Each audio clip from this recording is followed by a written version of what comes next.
Dr. Lisa Martinez stared at the equations on her whiteboard. The numbers seemed to dance before her tired eyes. She had been working for 18 hours straight in her small laboratory at Stanford University. Coffee cups and empty food containers covered every surface of her desk. Her brown hair was messy and pulled back with a rubber band. Lisa was only 28 years old, but she was already one of the smartest people in the world. She studied physics, the science of how things move, and work in space. For months, she had been trying to solve a problem that no one else could figure out. How could humans travel faster than light to reach other planets and stars? The problem was hard. It's very hard. Scientists had been working on it for over 100 years. Most people said it was impossible, but Lisa was different. She saw patterns where others saw chaos. She found answers where others found only questions. Tonight felt different. The equations were starting to make sense. Lisa picked up her marker and wrote new numbers on the board. Then she stopped. Her hand froze in the air. The answer was right there in front of her. It was so simple that she almost laughed. The problem was not with the math. The problem was with how everyone thought about space and time. They were thinking about it all wrong. Space was not empty. Time was not straight. They were connected in ways that no one had ever imagined. Lisa wrote faster now. The numbers flowed from her mind to the board like water. She saw how to bend space around a ship. She saw how to make time move differently. She saw how to travel across the galaxy in just a few days, instead of thousands of years. But she did not know that her work was being watched far above the Earth. In the darkness of space, something was waiting. A large ship hung invisible among the stars. Its metal hull was black and smooth. Strange lights blinked along its sides. Yes. Inside the ship, alien eyes watched the Earth below. Commander Zethkar was tall and thin. His skin was gray like stone. His eyes were large and dark. He had been watching Earth for many months. His job was to study the humans and report back to his people. Most of the time, humans were boring. They fought wars over small things. They polluted their planet. They could barely travel to their own moon. But tonight was different. Zethkar's instruments were showing something strange. Energy readings were coming from a small building on the Earth's surface. The patterns were unlike anything he had ever seen. They were complex and beautiful. They were also very dangerous. Zethkar touched a control panel with his long fingers. Screens lit up around him. The readings were getting stronger. Whatever the human was doing down there, it was working. And that scared him. His people, the Catheni, had traveled among the stars for thousands of years. They had seen many civilizations rise and fall. They'd learned that most species took millions of years to develop space travel. Humans had only discovered fire a few thousand years ago. They should not be able to solve problems that had taken his people centuries to figure out. But the readings did not lie. Someone on Earth was making a breakthrough. Someone was solving problems that should be impossible for such a young species. Back on Earth, Lisa was still writing equations. She did not notice the small camera that had been watching her through the window. She did not see the man in the dark suit who was sitting in a car across the street. She was too focused on her work to notice anything else. Agent Jake Peterson had been watching Lisa for 3 hours. He was a tall man with short brown hair and serious eyes. He worked for the FBI, the police force that handles special crimes in America. But tonight, he was not hunting criminals. He was watching a scientist who might be too smart for her own good. Peterson had received his orders that morning. Director Helen Brooks had called him into her office. She had shown him satellite photos and energy readings. She had told him about the strange signals coming from Lisa's laboratory. She had told him that other countries were also watching Lisa. Some of them were not friendly to America. Peterson did not understand the science. He knew about guns and crime and catching bad people, but he knew enough to understand that Lisa's work was important enough that it might change everything, important enough that it might be dangerous. He spoke into his radio. "This is Peterson. The subject is still working. Energy readings are increasing." A voice crackled back through his earpiece. "Copy that. How long has she been in there?" At 18. "Hours." She only stopped twice to use the bathroom and once to get coffee from the machine down the hall. Does she know she is being watched? Peterson looked at the building through his binoculars. Lisa was standing at her whiteboard, completely focused on her work. No, she has no idea, but Peterson was wrong. Lisa was very smart enough to notice small things that other people missed. She had seen the same car parked across the street for 3 days. She had noticed that her computer was running slower than usual. She had found tiny scratches around the lock on her laboratory door. Someone was watching her. Someone was very interested in her work. Lisa did not know who it was or why they cared. But she was careful now. She had started keeping her most important notes in her head instead of writing them down. She had begun working on even more advanced ideas that would make her current breakthrough look simple. As she worked, Lisa thought about what her discoveries could mean. Humans could travel to other planets. They could explore the galaxy, could find other life forms, and make contact with alien civilizations. It was exciting and terrifying at the same time. She did not know that alien civilizations had already found Earth. She did not know that her work was being studied by beings from another world. She did not know that her equations were about to change not just human history, but the balance of power across the entire galaxy. Lisa wrote one final equation on the board and stepped back. She smiled for the first time in hours. The math was perfect. The theory was complete. She had solved one of the greatest mysteries in science. Above her, Commander Zethkar watched his instruments with growing alarm. The energy readings had just spiked beyond anything his sensors had ever recorded. Whatever the human had just accomplished, it was big, very big. He reached for his communication device. His superiors needed to know about this immediately. Humans were no longer just a primitive species to be studied from a distance. They were becoming something else, something that could change everything. Agent Jake Peterson walked into the FBI building early the next morning. He had not slept well. The energy readings from Lisa's laboratory had kept him awake most of the night. Something big was happening, and he needed to understand what it meant. Director Helen Brooks was waiting for him in her office. She was a woman in her 50s with gray hair and sharp eyes. She had been with the FBI for 25 years and had seen many strange cases. But this one was different. "Peterson, sit down," she said. "We need to talk about Dr. Martinez." Peterson sat in the chair across from her desk. The readings last night were off the charts. "Whatever she is working on, it is generating massive amounts of energy." Brooks nodded. "I know. Our scientists have been studying the data all night. They say it should be impossible. The energy patterns do not match anything we have seen before." She opened a thick file on her desk. "We need to get closer to her work. I am assigning Dr. Richard Kim to help you. He's one of our best scientists. If anyone can understand what she is doing, it is him." Peterson had worked with Dr. Kim before. The man was brilliant, but sometimes hard to work with. He cared more about science than people, but Peterson trusted him. "What are our orders?" Peterson asked. "Get inside her laboratory. Plant recording devices. Copy her research. Now what she knows and how dangerous it might be." Peterson left the FBI building and drove to Stanford University. Dr. Kim was waiting for him in the parking lot. Kim was a short man with thick glasses and messy black hair. He carried a bag full of electronic equipment. "This is very exciting," Kim said as they walked toward Lisa's building. "The energy reading suggests she has made a breakthrough in quantum physics. This could change everything we know about space travel. Is it dangerous?" Peterson asked. Kim thought for a moment.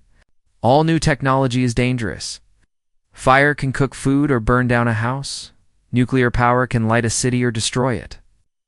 The question is not whether it is dangerous. The question is who controls it." They reached Lisa's building just as she was leaving for lunch. Peterson watched her walk across the campus. She looked tired but happy. She had no idea that her life was about to change forever. Kim worked quickly to break into her laboratory.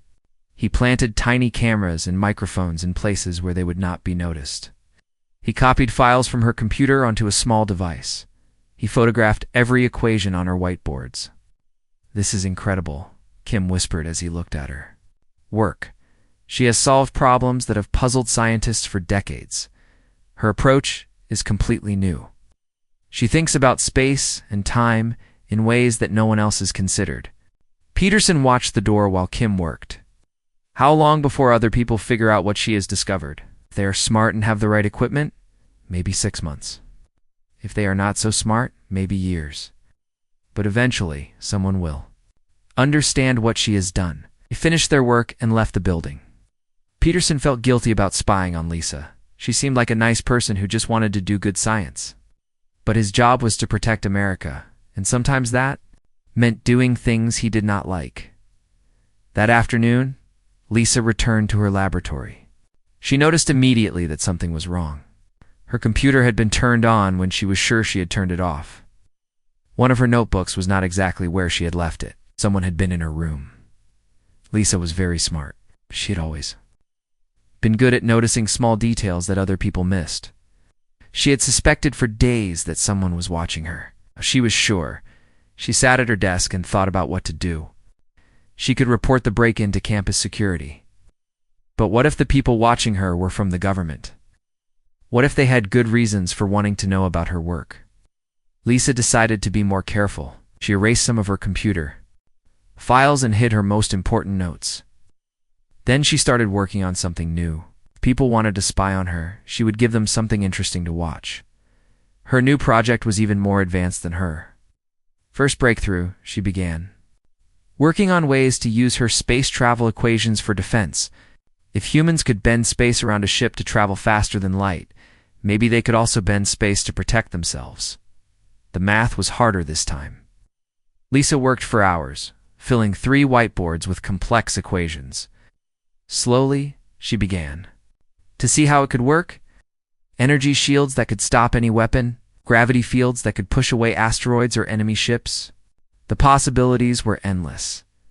Far above the Earth, Commander Zethkar watched his instruments with growing concern. The energy readings were changing again. The human was working on something new, something that made his ship's computers flash. Warning signals? Zethkar called his second-in-command, a female Cathani named Veltar. She was smaller than Zethkar, but just as intelligent. Her skin was darker gray, and her eyes glowed with a faint blue light. "Look at these readings," Zethkar said, pointing to his screens. "The human is developing defensive applications of her discoveries." Veltar studied the data. "This is very bad news. If the humans learn to defend themselves with this technology, they will be almost impossible to stop."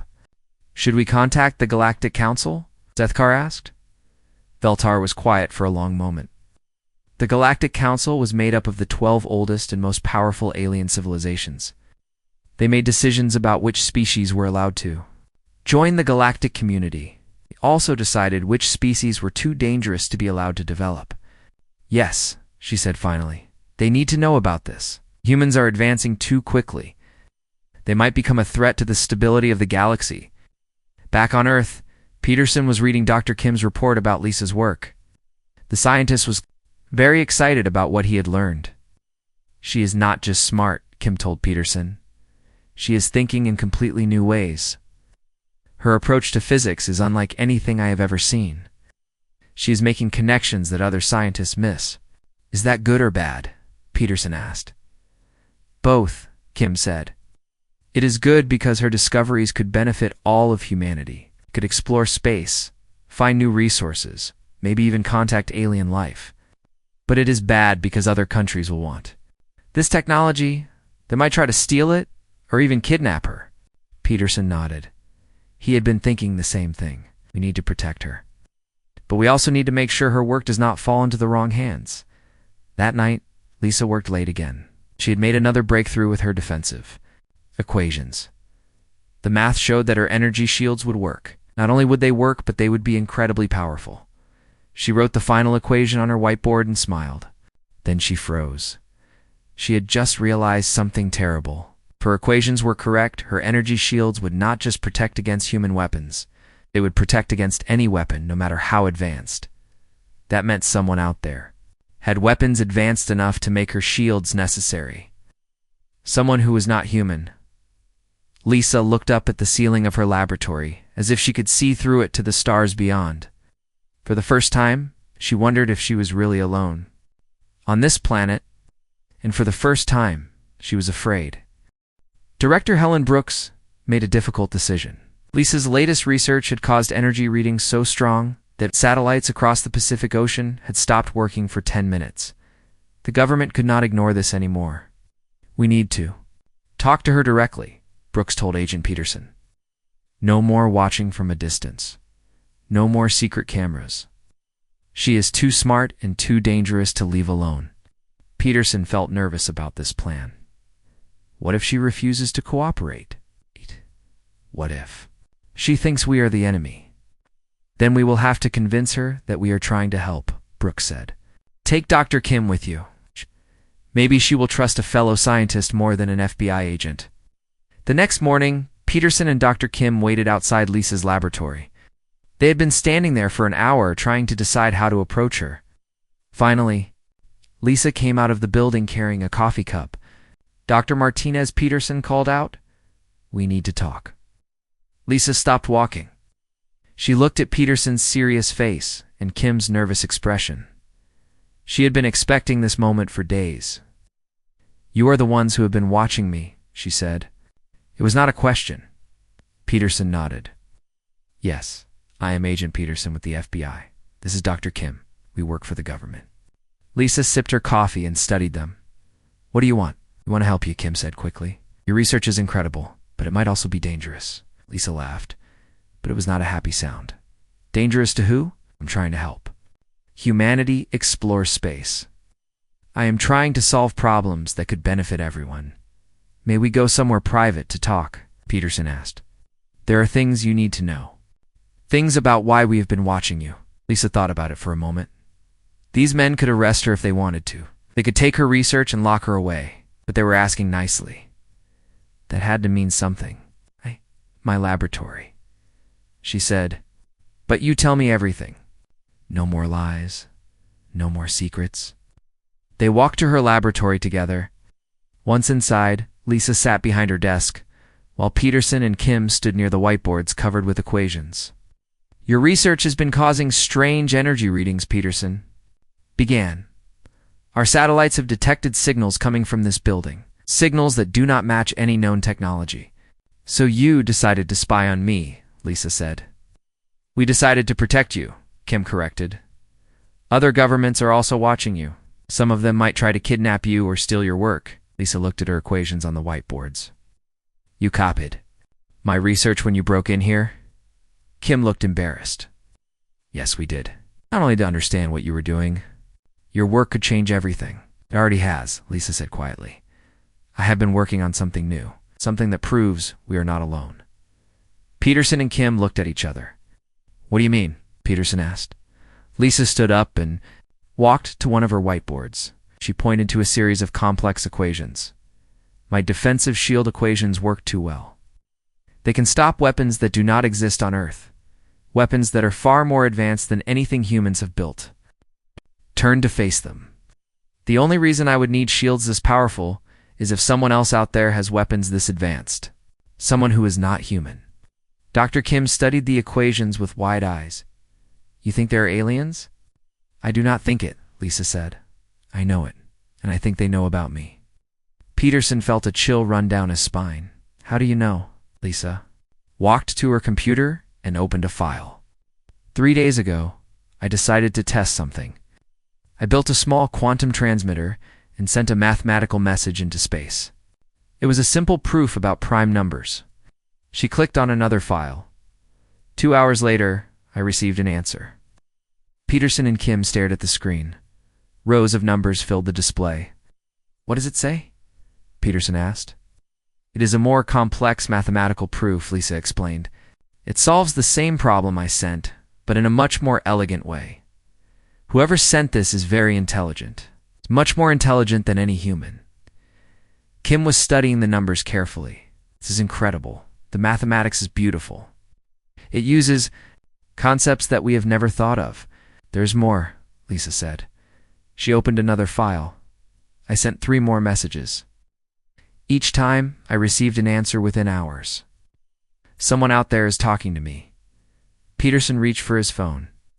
I need to call Director Brooks immediately.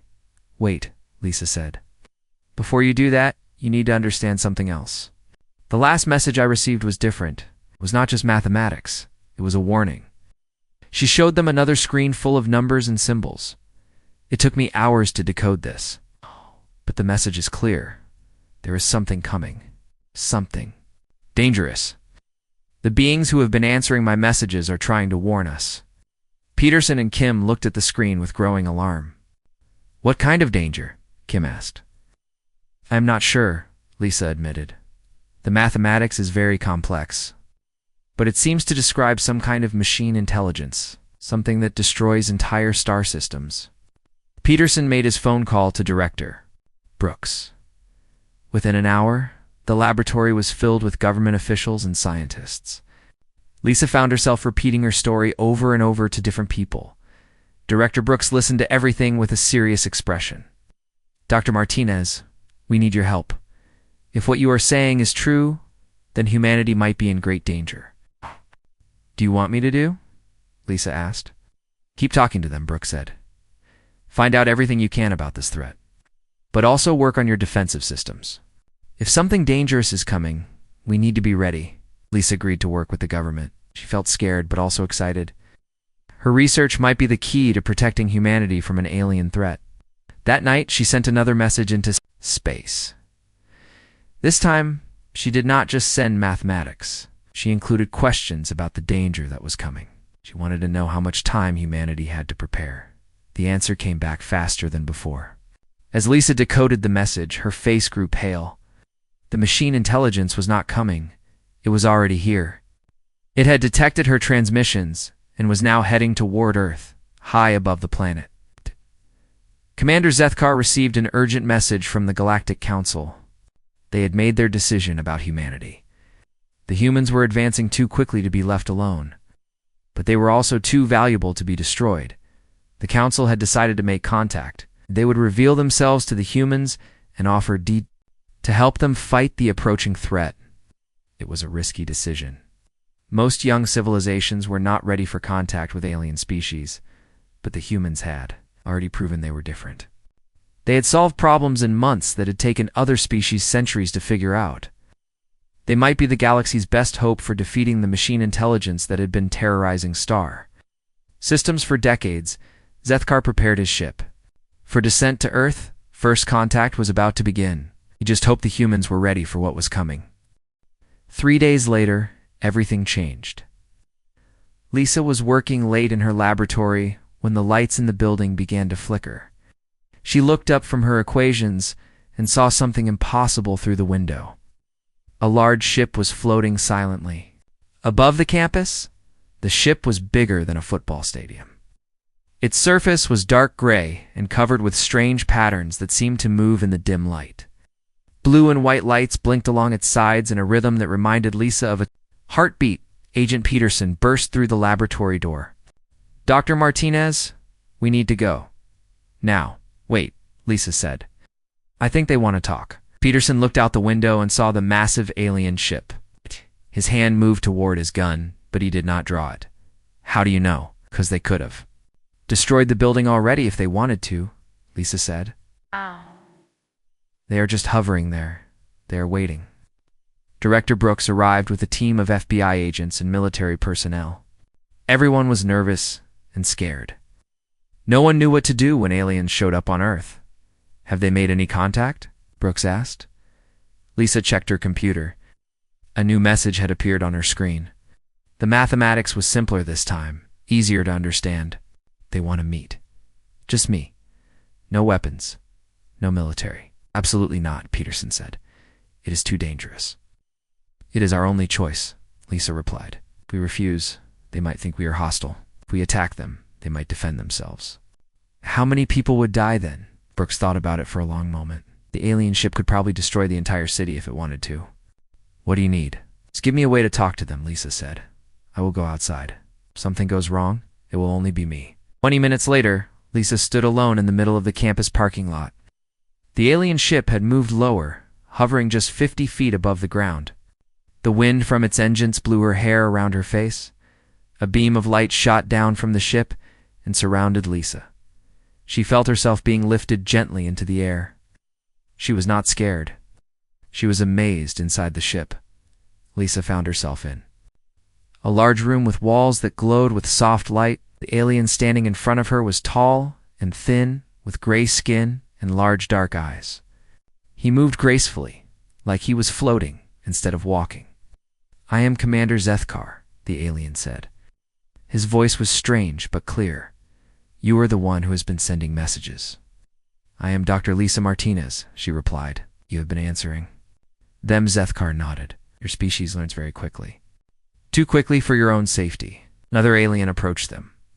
This one was smaller, with darker skin and blue eyes. "I am Veltar," she said.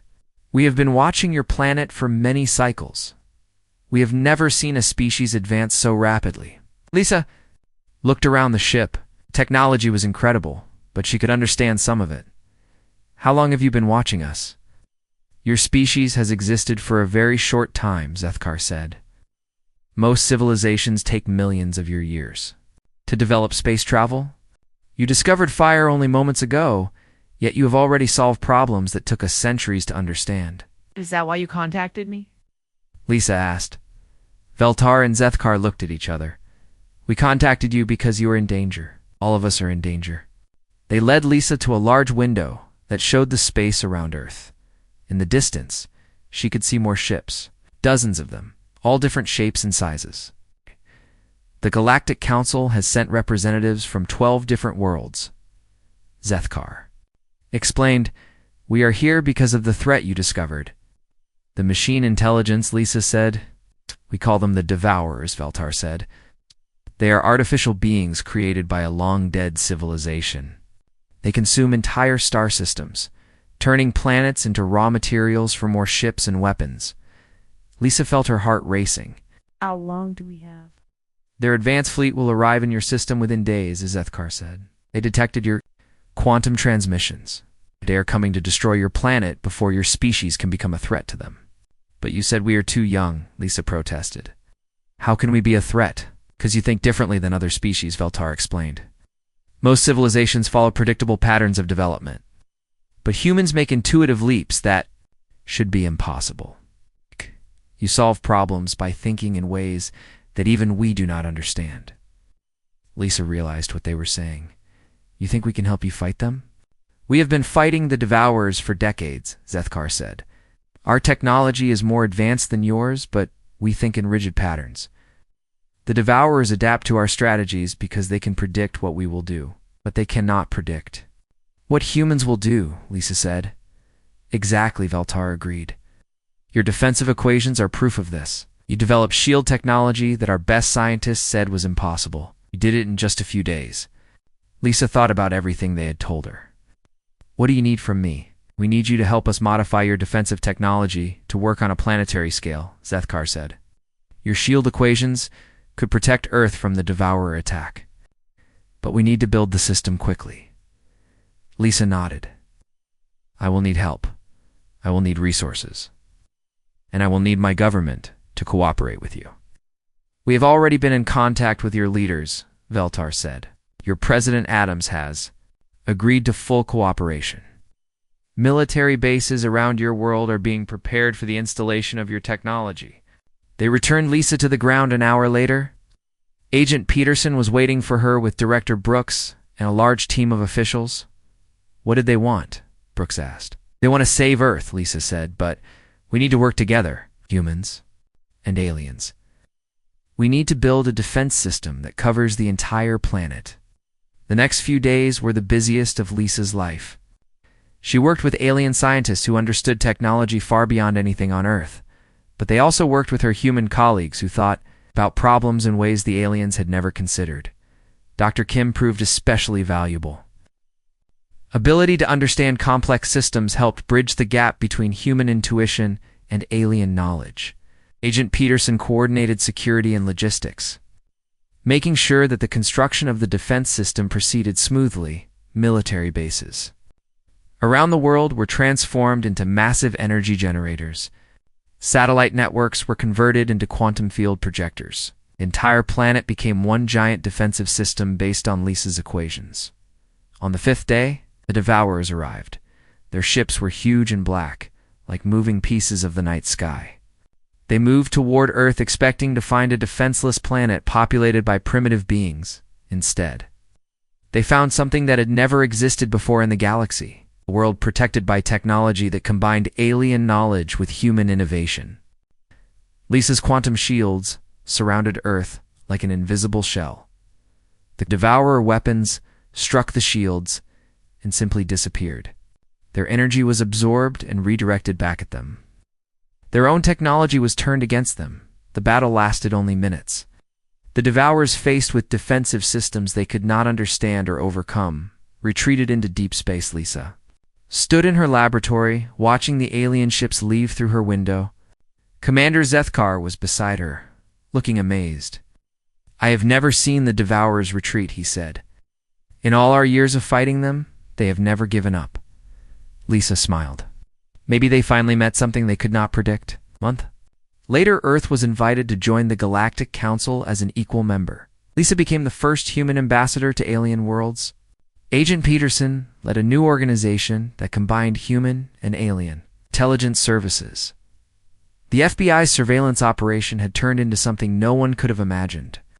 They had been watching Lisa because she was too smart. But it turned out that being too smart was exactly what the galaxy needed.